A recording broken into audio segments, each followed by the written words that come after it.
तो आपको सीधे अयोध्या लिए चलते हैं, जहां रामलला मंदिर में विशेष पूजा अर्चना हो रही है। प्रथम वर्षगांठ 22 जनवरी को होगी। उससे पहले तमाम तैयारियां, विशेष पूजा अर्चना का दौर चल रहा है इस वक्त।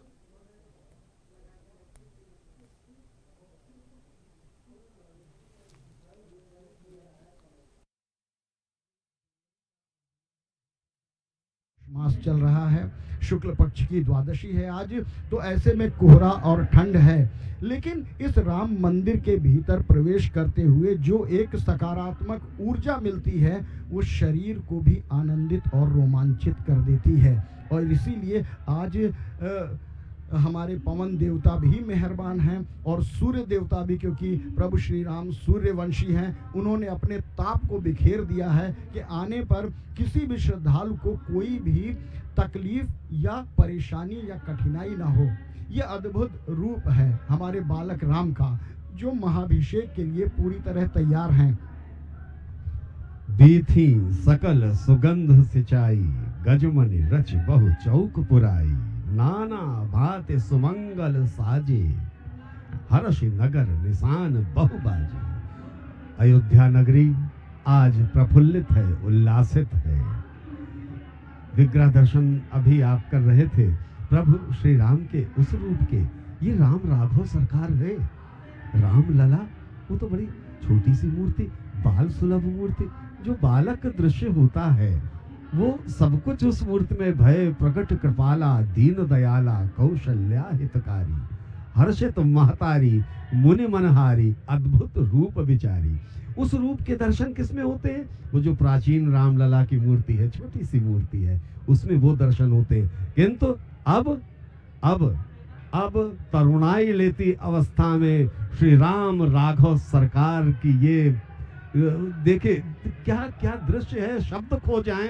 ये देखने मात्र से ऐसा आकर्षण उत्पन्न होता है कि किम कर्तव्य विमूढ़ जैसी स्थिति उत्पन्न हो जाती है। बड़ा कठिन है ऐसी स्थितियों का, ऐसे दृश्यों का बखान कर पाना। बस आनंदित होइए, देखिए, जी भर कर देखिए, आंख भर कर देखिए, संजो लीजिए, संरक्षित कर लीजिए। क्यों? क्योंकि यही राम नाम एकमात्र आधार है इस भव सागर से पार लग जाने का।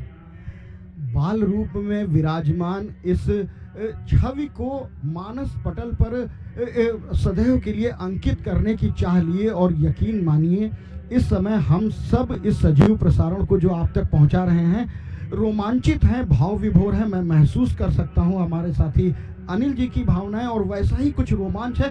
इस अद्भुत दृश्य को देखिए, जो प्रभावली यानी कि जो चारों तरफ बना हुआ उसमें दशावतार अंकित हैं, और दशावतारों की उन कथानक में आप देखेंगे दाहिनी तरफ भगवान के, हमारे रामलला के एक प्रणव अंकित है। प्रणव यानी कि ओम। ब्रह्मा जी ने जब प्राकट्य हुआ उनका, तो प्रथम शब्द जो बोला था वो ओम था, जो अनादि है, जो अनंत है और वो मंगलकारी है। इसलिए प्रभु के विग्रह के ठीक सर के बगल दाहिनी तरफ वो अंकित है, ये सुंदर सुशोभित अपनी उस धोती में। और ये वो विग्रह हैं जो अपनी कृपा, अपनी करुणा, अपना आनंद सीधे सीधे भर देते। ये जो प्रभावलियां देख रहे हैं आप, उसके चारों तरफ दशावतार के कथानक बने हुए हैं, और भगवान रामलला जो खड़े हैं वो एक कमल का दल है, उन कमल के ऊपर खड़े हुए ये विग्रह हैं, बाल रूप में हैं। 5 वर्ष की आयु के बालक के रूप में उन्हें दर्शाया गया है। कई बार ये सहज प्रश्न आता है कि बालक 5 वर्ष के ही क्यों चुने गए। वर्णन मिलता है, काकभुशुंडी जी ने कहा था कि काकभुशुंडी जी को हम सब जानते हैं, ये स्वर्ण का जड़ित वो मंडप है, वो स्थल है जिस पर विराजमान है हमारे रामलला। काकभुशुंडी जी ने कई बार, अनेक बार राम कथा को देखा है और सुनाया है, हम सब जानते हैं। तो काकभुशुंडी जी कहते हैं, तब अवधपुरी में जाऊं बाल चरित। हम सनातनी कभी भी व्यक्तिगत हित की नहीं करते, हम किसकी चिंता करते हैं? विश्व कल्याण की बात हम करते हैं।